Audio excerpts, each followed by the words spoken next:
The Coward by Aryan is a book that I didn't know much about, but I heard about it from Holly Hart's books. She likes fantasy and orbit. So this writer, this isn't his first book. He's done a couple of series, trilogies called the Battle Mage series that I've heard good things. So I wanted to check out this one. This one is about Kel Cressia. He's 27 years old. He's a farmer, retired because 10 years previous he was able to slay the Ice Lich in a grand epic quest along with 10 other famous super celebrity heroes. He went on a grand quest with them. They all ended up dead, but he came back alive, so he's been sort of coasting on that fame. He just lives solo as a farmer, a local celebrity. You know, people know who he is on the street, but you know, he's sort of, you know, just sort of lingering around. However, the weather changes and people say that there's a new evil up in the north. So he's propositioned by one of the 5 kings of the kingdoms to go back there and take care of it. So he takes the money in advance and he plans to escape and just sort of run away and go far away where no one knows him. However, he gets sort of sidelined by people who want to join him on the quest. So now he's going on a new quest. He's going back up to the north with a new crew of characters to face the grand evil, even though it's the last thing he wants to do. So The Coward is fantastic. It's a really great book. I really like the characters. It's a very character-driven story. There's plenty of action. I really liked how they didn't try to shove too much world building down your throat.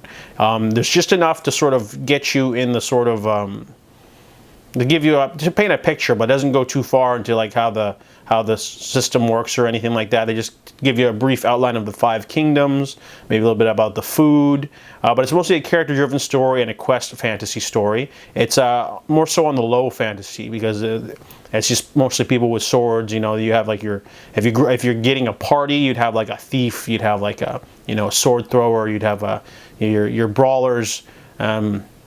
There's no like healing magic or anything like that in this. It's more of a low fantasy. But I really like the story itself is really great too. The characters are really memorable. All the side characters are great. If there's anything I didn't like about the story, it was that sometimes they keep dipping back into this side story involving this religious woman who's probably going to be a larger force down the line, but she doesn't really do much in this book, but they constantly jump back into her perspective, which kind of slowed the pacing of the story and without much payoff.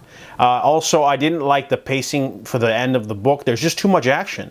There's it'd be the, I don't want to get into spoilers, but it'd be the equivalent of like you're watching a fantasy movie and at the end they get to like the dark continent or something and they're like, oh no, we've been attacked by goblins, and then oh no, we've been attacked by giant spiders, oh no, we've been attacked by golems, oh no, there's giant bat creatures now, and like by the time you get to the 3rd or 4th threat, it's just like, wow, okay, like it's getting repetitive. And that's what happens in this book. It's not those creatures, but that was just an example of what the pacing and the story, like, it got a little too repetitive because they tried to like have all this stuff happen at the end and then you get the final showdown.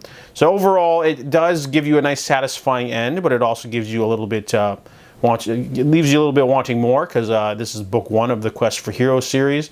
So it's probably going to be a trilogy. I look forward to the sequel. This one was a very enjoyable read. I liked how it was a bit different because it doesn't focus too much on magic or anything. It's more about characters, their inner journeys, their flaws, and like they built up a really interesting world involving the celebrity of heroes and the hypocrisy of heroes. So I really liked all those aspects. This is a really strong fantasy book. I really enjoyed it. So I give The Coward by Aryan a 4 out of 5.